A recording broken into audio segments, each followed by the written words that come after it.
Hey everyone, my name is Daniel and welcome to my channel MotoDans, and today I wanted to make a video and talk to you a bit about prepping my motorcycle for a long distance ride, or basically things to check before you go for a ride. So this is my bike, 2017 Dr650, and most of these checks are applicable to pretty much any bike out there, but with a few tailored to my bike. Right, so first thing we need to do is actually go inside, and I just want to check out my service history and have a good look through there and make sure everything is up to date.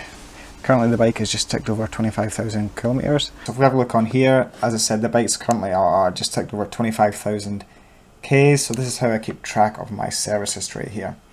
So you've got all your service items here on the left, and then I put a restart when I do it, and then I've got notes down the bottom of anything else that has been done. So the last time I did an oil and filter change, which is this top row here, was at 23,500. So like I said, it's about 1,500 Ks on there, so that is perfectly fine for the trip. I checked the air filter at 20,000 Ks, so 5,000 Ks ago, and it was okay, so that's worth checking. And also when I do the air filter, I also check the secondary filter as well, the wee carb breather, just to make sure that's okay. I cleaned and oiled it then, so I cleaned and oiled that 5,000 Ks ago, but we will check that anyway. I did the front pads 5,000 Ks ago, choke cable, all that's okay. Valve clearances were done 8,000 Ks ago. They should be okay, I'm not going to be too concerned with them. I do them roughly every 10,000 Ks, so I'm not too worried about them just now. They'll be fine for the trip. And the spark plugs were done 5,000 Ks ago, so again they'll be fine for the trip, and then we'll get it next service. I want to have a look here and see, I did the cush drive bearing at 17,000 Ks, so that's a common issue with the Dr650, that cush drive bearing. So that was the original one, lasted 17,000 Ks, so that one in there has done about 8,000 Ks. So we will check that just to make sure, because it is a common issue. But going by, the first one lasted 17,000 Ks, we should be more than okay for that. Right, so that's about it for on here. That's all we need to see. Make sure everything's up to date, which it looks to be. The brake fluid was done in 2019 April, so that gets done every 2 years, so that's fine for another couple of months. So everything's fine at the moment, and after this 2,000 K trip we'll just do a big service on the bike. Alright guys, now we know that all the servicing is up to date on the bike, so we just need to give the bike a good general check over now. I want to start by checking all the fluid levels. So on the Dr650, that is just engine oil and brake fluid. So engine oil is super simple. Just got your sight glass there, so just hold in your front brake and pull the bike towards you. And you can see we are bang on the top level. So that's all good. And then you've got your rear brake fluid reservoir here. And again, just pull up level and you can see the fluid is just between the minimum and maximum. So that's all good. Now we come up and check the front brake fluid level.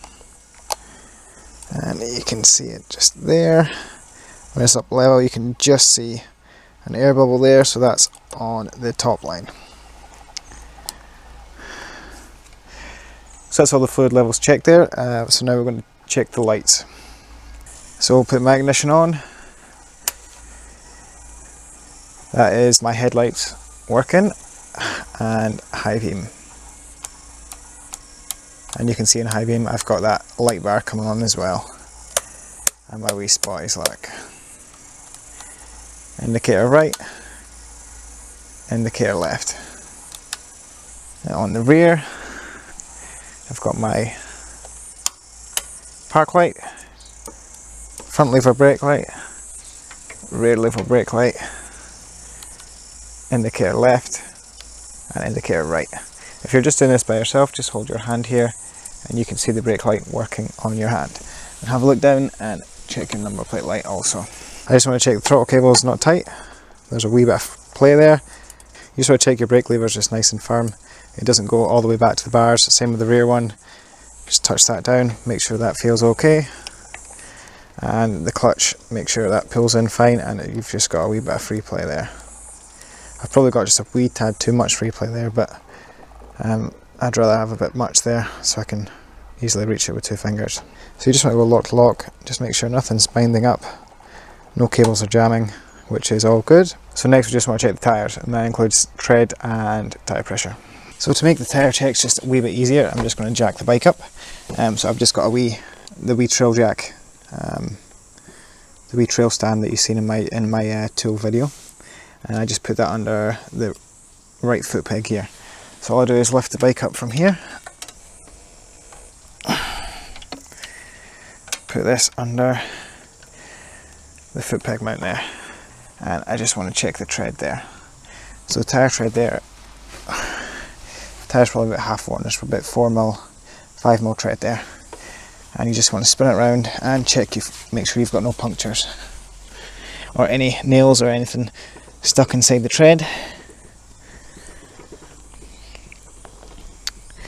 That's all good.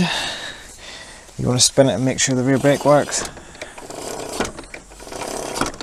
Now you don't have to jack this up to do this, you can just roll it forward and check the brakes. I just jack up because I find it easier. And I also just want to grab the wheel, top and bottom, and side to side, just give it a wee shake. And what you're looking for there is just a wee bit of movement. And that is checking, you can check your swing arm bearings there and also the wheel bearings for that as well. That feels good. Now I want to check the tyre pressure. I generally run between 22 and 24 pressure.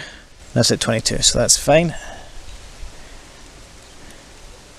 One more thing, just because it's a DR, this rear sprocket here, if you just grab it and give it a wee wiggle. Now there is a wee bit of movement there. Any more than that and you're looking at that bearing there is on its way out. That bearing I replaced about 8,000 k's ago, and the first one lasts for 17,000 k's, so that should be all good. I could also remove the rear wheel and just feel it with my finger, put my finger in the bearing and spin it around, make sure if it's rough or not. However, I did do that. I do that every time I have the wheel off. So I'm not concerned about that at all. There is a tiny bit of movement there, which is normal. Any more than that and I would take the wheel off just to make sure. While the bike is jacked up like this, we will just spin it around and check the chain. So you can see my chain is freshly oiled there, and you just want to spin it around, make sure you check tension. That's pretty good, but 30 to 35mm top to bottom is what you're looking for. That's not too far away, and you want to check for any tight spots or tight links.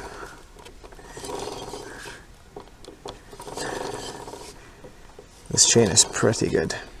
So I clean my chain, maybe lucky every 1,000 k's or 1,500 k's, and that's still the original chain and sprockets on there. Although the front sprocket I have changed around a couple of times, but that is the original chain that's on there. 25,000 kilometers at the moment. It still looks to be in good condition. There's still plenty of adjustment on the chain. You can see there, I'm not even halfway around the adjustment knob there, and yeah. So if I do clean it, I use kerosene to clean it, and I will oil it just with gear oil, 80-90 gear oil, whenever it needs it really. Anywhere between 500 and 1,000 k's, I'll just give it a quick oil, just with I've got a wee pot and a paintbrush, and I just go around it with that and then wipe it with a rag. So we'll just jack the front up now and check that. So this hole here in the B&B bash plate just fits this trail jack perfectly. So jack the front up, you just want to push up on the handlebar like this and rotate the trail jack round so it's level,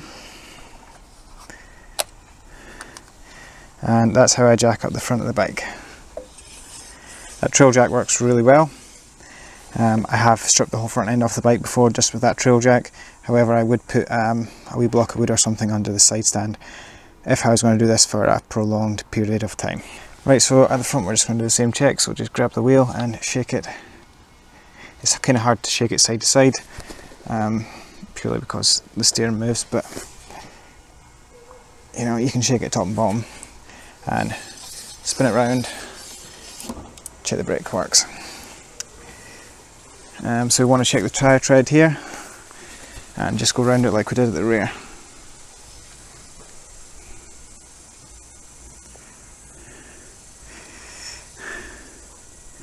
So that all looks okay. Now you'll notice this tyre's wearing unevenly. This side of the knobs are wearing quicker than this side in the centre. And you can feel that when you're riding, it does want to tip to the right a bit easier than it does the left. It will be getting changed after this trip that I'm going on. It's 2,000 k's long. From experience and watching how this tyre's worn so far, it'll get through this no problem, and it will still have some left on it. It will be getting changed after this trip purely because of that uneven wear. So while it's up here, we can have a look down at the brake pads. Well, it's kind of hard to see them, but you can see there's still heaps of meat on them. They were changed not too long ago, so they are fine for this trip. And we will just check that tyre pressure. I generally want to run about 22 psi in the front. Yeah, 22 psi. That'll do perfect. Right, so now that we've checked the tyres and the fluid levels, we will just quickly check the air filter and the secondary filter and see how they look. So the air filter is in behind here on the Dr650.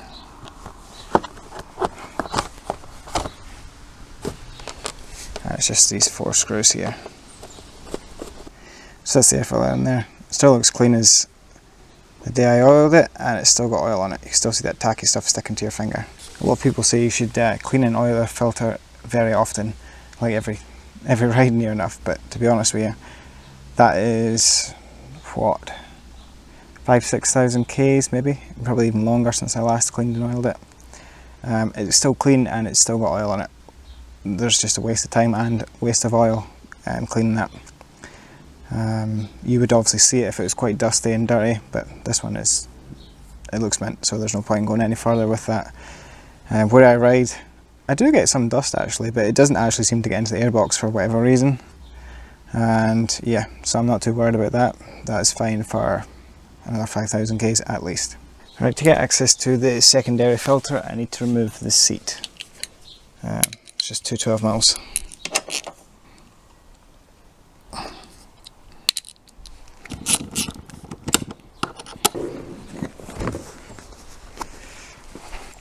So my secondary air filter is just tucked in under here, and there you go.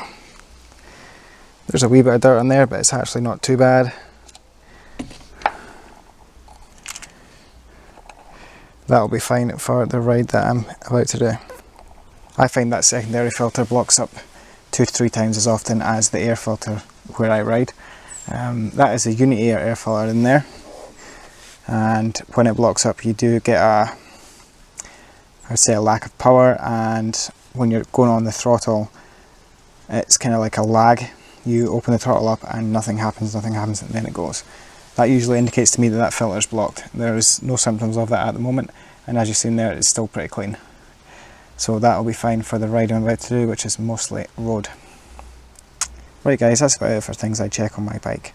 Now if I wasn't going to remove the side panels, say I just literally cleaned that filter last week, I would just check the side panel bolts, because they are known to come loose, the wee GIS bits, and the same with the headlight fairing bolts. I will check them just to make sure they are tight, because I have had them come loose quite often. And really that's about it for the Dr650. It's pretty simple, there's not much to check. These checks are pretty much applicable to any bike that you've got, however, and these are things that I do check before any sort of major ride. However, these are things that I would also check when I service the bike myself, and that's generally why nothing ever really needs done on this bike, because if it does need done, I notice it at service time and it gets done at that time. So generally this bike's just good to jump on and ride. So I hope you like it, hope it helps you out if you want to check your bike over for a big ride. So let me know in the comments if there's anything else that you would check, or if you think I've checked something and it's not necessary, let me know. And thanks for watching guys, and I will see you all in the next one. See you later.